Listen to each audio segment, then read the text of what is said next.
Welcome students, we are ready with few more topics today. First of all, electromagnetic induction. What is the electromagnetic induction? It is the production of electricity with magnetism. Here we have studied before that magnetic effect can be produced when the current is going to be passed through the wire. Its reverse is also possible. With the means of the magnetism, we can also produce electricity. So to demonstrate it, we are having the first experiment here, and it is when we are taking a magnet with the north and the south pole, and we have also taken a wire AB. When it is moved rapidly between the poles north and the south, up and down, then the galvanometer linked with the wire AB shows the deflection. When the wire is moved in the upward direction rapidly, then the galvanometer shows the deflection in one direction. When it is brought downward rapidly, then the galvanometer shows the deflection in the opposite direction. So if we are following the same process again and again rapidly, then the galvanometer will show the flow of the current but in the opposite direction. Here we have to remind that either the magnet should be kept stable or the wire should be kept stable. Here we have kept the magnet in the still position. If the poles of the north and the south, they are interchange, then the deflection being shown in the galvanometer will also interchange. We can also demonstrate the electromagnetic induction with the second example. Here bar magnet, it is in moving position, and we have taken the coil in the fixed position. So when the magnet is moved inside the coil, then the galvanometer shows the deflection in one direction. We have to remind it that the galvanometer is the instrument which is used to find the flow of the current. So when the magnet is inserted into the coil, then it shows the deflection, that the galvanometer it is shows the deflection in one direction. When it is kept in still position inside the coil, then the galvanometer shows no deflection, and when the magnet is taken outside the coil, it again shows the deflection but in the opposite direction. If we are repeating the same process rapidly again and again, then the galvanometer will show the deflection. It means the current will be produced with the magnetic effect. So it is also an example of electromagnetic induction. Next, we are discussing about the Fleming's right hand rule. Here we have to use the right hand.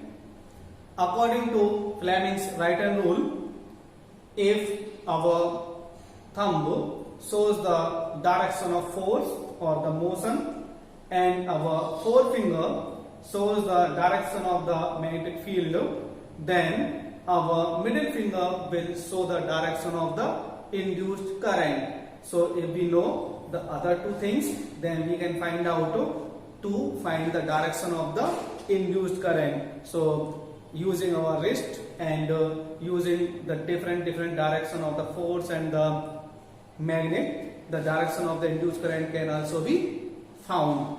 Remind that Fleming's right hand rule is especially meant to find the direction of the induced current. Next, we have to discuss about the electromagnetic induction using two coils. It is a very important one again. Here we have taken two coils. They are not interconnected.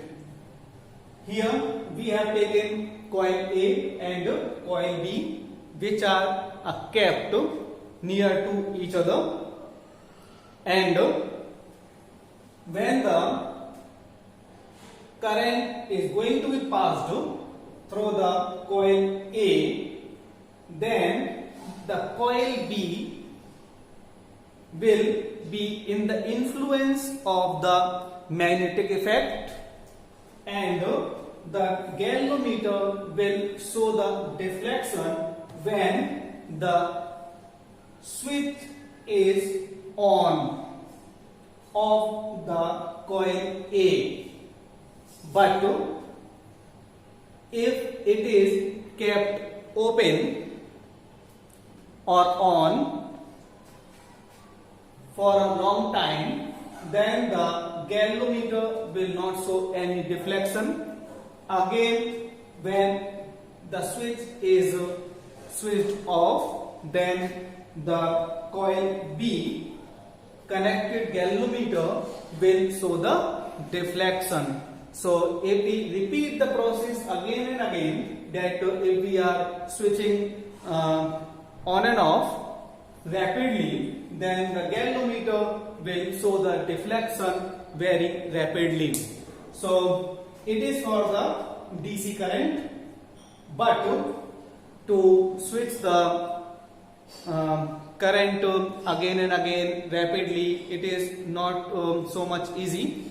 So if we use the AC current in the coil A, then it will change its direction rapidly. So without switching on and off, we can show the deflection in the coil B. By increasing the number of turns in the coil A and coil B, we can increase or decrease the amount of the current flowing in the coil, and it is also known as mutual induction. Now moving to the next topic there, it is electric fuse, overloading and short circuiting. When so many appliances are used at the same time, then it may be in the form of overloading, and it may also make the appliances heat or the wire heat, and due to it short circuiting may also be there. To minimize the effect of the damage of the appliances, electric fuse is used. What is electric fuse? Electric fuse is the tin plated copper wire. It is based on the heating effect of the electric current. When the large amount of the current is flowing in the wire, it produces the heating effect, and due to it the fuse will blow off and our appliances can be saved. So in the next video we will discuss over the electric motor and AC and the DC generators. So till then,